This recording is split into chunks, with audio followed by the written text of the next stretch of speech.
በስመ አብ ወወልድ ወመንፈስ ቅዱስ አሐዱ አምላክ አሜን።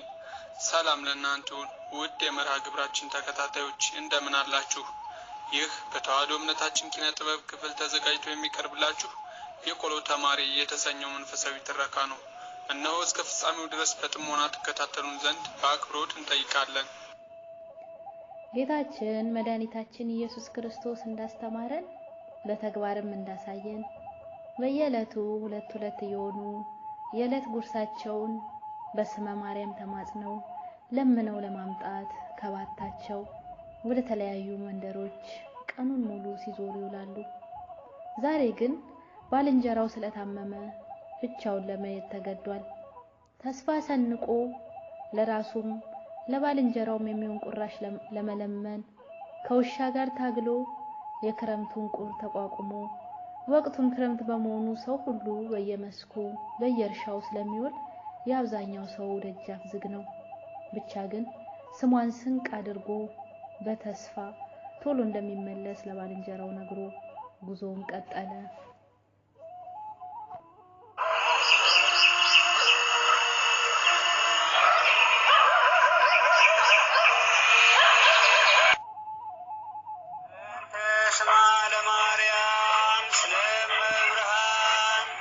አለ ውሾቹ ይንጫጫሉ። በያዛት በትር እየተከላከለ አሁንም ደግሞ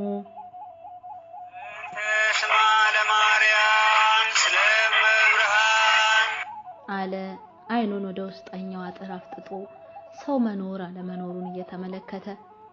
እመት አረጋሽ እርጅና የተጫጫናቸው ባልቴት በመሆናቸው ጆሮአቸው ብዙም አይሰማም።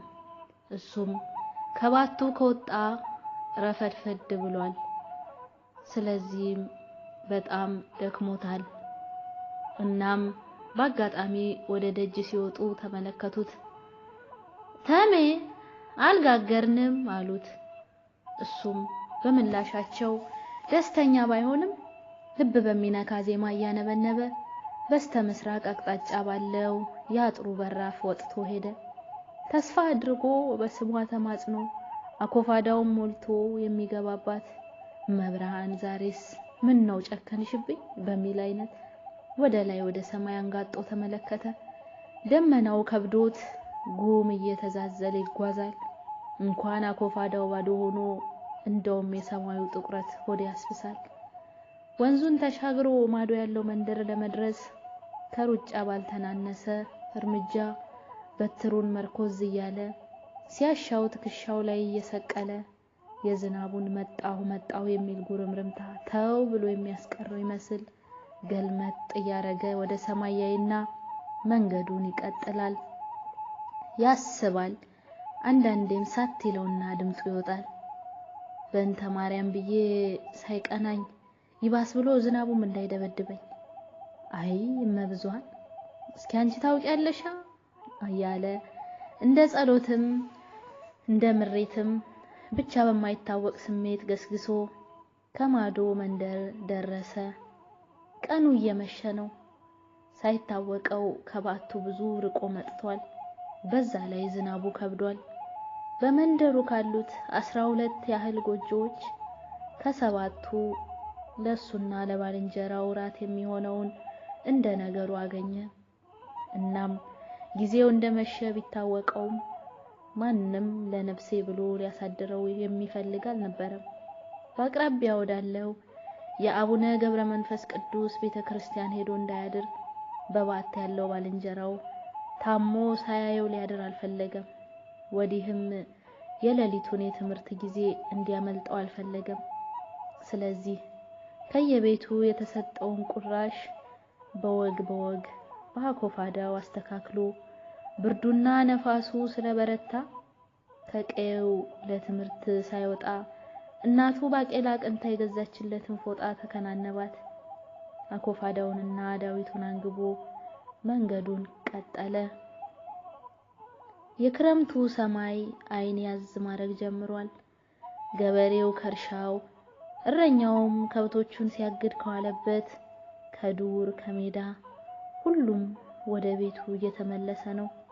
እሱም ከባቱ ደርሶ ከባልንጀሮቹ ጋር በእንተ ስማ ለማርያም ብለው ያገኟትን ተካፍለው የሚቃመሱበት ከዛም የቀን ውሏቸውን የሚጨዋወቱበት አልፎም በቀለም አባታቸው ፊት ቆመው ቅኔውን የሚቀኙበት ሰዓት ናፍቆት ይገሰግሳል። ሰማዩም አላገዘውም። ጨለማው እጅግ ከብዷል። በያዛት በትር መሬቱን እየዳሰሰ ጉዞውን ቀጥሏል። ከመንደሮቹ ርቆ ሄዷል። ከበዓቱም ለመድረስ ብዙ ይቀረዋል። ቢያንስ በብርሃን ቢሆን የበጋ ሰማይ ቢሆን በጨረቃና በከዋክብት ብርሃን ታግዞ እንደምንም ይታገል ነበር። በዛ ላይ ዛሬ ባልንጀራው አብሮት የለም። ግን የጨለማው መንገድ ፈታኝ ሆኖበታል። አንዳች ነገር በፊቱ እንደ አይን ጥቅሻ ውልብ አለበት። ደነገጠ። ስመ እግዚአብሔርን ጠርቶ አማተበ። አሁንም ውልብ የሚል ነገር ይታየዋል።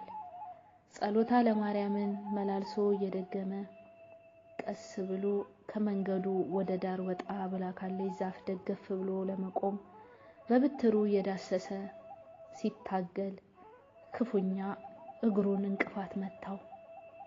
በእንቅርት ላይ ጆሮ ደግፍ እንዲሉ ብርድ ያደነዘዘው እግሩ በእንቅፋት ሲመታ ህመሙ ልቡ ድረስ ተሰማው።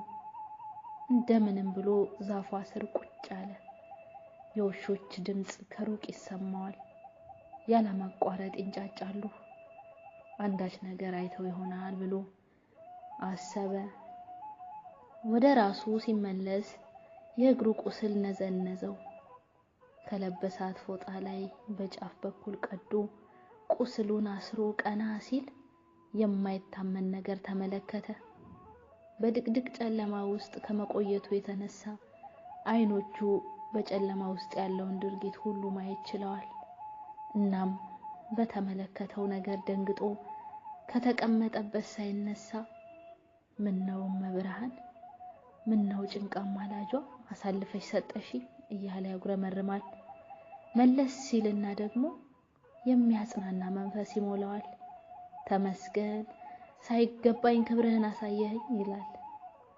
ጅቦቹ በፊት ለፊቱ በማይገባው ቋንቋ እርስ በርስ ይጎሳሰማሉ።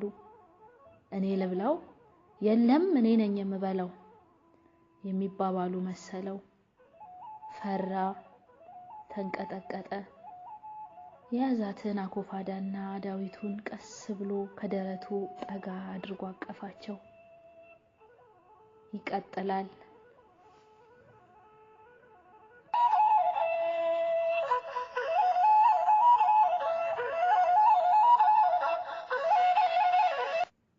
ውድ የመርሃ ግብራችን ተከታታዮች የቆሎ ተማሪ የተሰኘው መንፈሳዊ ትረካ ይህን ይመስል ነበር። በዚህ ትረካ ላይ ብዙ ነገር እንደተማራችሁ ተስፋ እናደርጋለን። በሌላ መርሃ ግብር እስከምንገናኝ የአብ ጸጋ፣ የወልድ ቸርነት፣ የመንፈስ ቅዱስ አንድነት ከሁላችን ጋር ይሁን። አሜን።